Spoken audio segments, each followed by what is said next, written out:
হাই everyone, আপোনালোকৰ সকলোকে পুনৰ এবাৰ স্বাগতম জনাইছোঁ মই মোৰ অন্য এটি মিনি ভ্লগলৈ।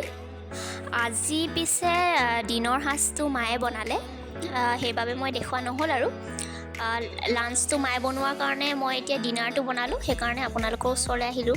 আৰু আজিতো মানডে হয়, মানডে হোৱাৰ কাৰণে নিৰামিষে খাম আৰু সেইকাৰণে এনেকুৱা এটা বস্তু বনাম যিটো নেকি নিৰামিষো হয় আৰু যাতে ইজিতে হয়, কাৰণ ৰাতি সকলোৰে ভাগৰ লাগে, এলাহো লাগে নহয় জানো, সেইকাৰণে মানে অলপ ইজিতে হোৱা কিবা এটা বনাওঁ বুলি ভাবিলোঁ। আৰু চোৱা হওকচোন কিনো বনাওঁ। আৰু তেলখিনি গৰম হোৱাৰ আগত মই অলপ গুণগুণাই ল'লোঁ দেই। তুমি চালে মোৰ চকুলে অধৰে পৰাণ জুৰে, ৰুণুক জুনুক নুপুৰে মাতে কুহুমৰ মাজে মাজে। এতিয়া মই আলু ফ্ৰাই কৰি আছোঁ আৰু লগতে ফ্ৰাই কৰিম বেঙেনা। আৰু আলুখিনি মানে ফ্ৰেঞ্চ ফ্ৰাইজ কৰা নিচিনাকৈ অলপ শ্বেপত কাটি ল'লোঁ।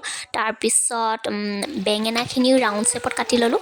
আচলতে মই মানে ফাৰ্ষ্টত ভাবিছিলোঁ যে বেঙেনা পুৰিম বুলি, বেঙেনা পুৰিম তাৰপিছত বিলাহী পুৰিম বুলি, কিন্তু তাৰপিছত ভাবিলোঁ এনেকৈ বনাওঁ আৰু লগতে পাপৰ কেইখনমান বনাই দিম আৰু।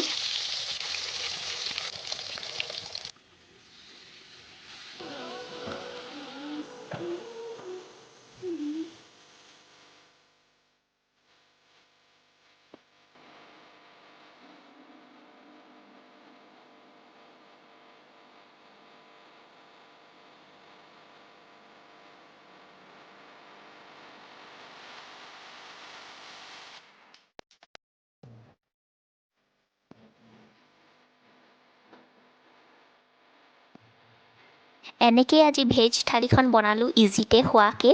আপোনালোকেনো কেনেকুৱা পালে জনাব। আৰু আজিলৈ ভিডিঅ'টো ইমানতে সামৰিছোঁ। বাই গাইজ, লাভ ইউ অল।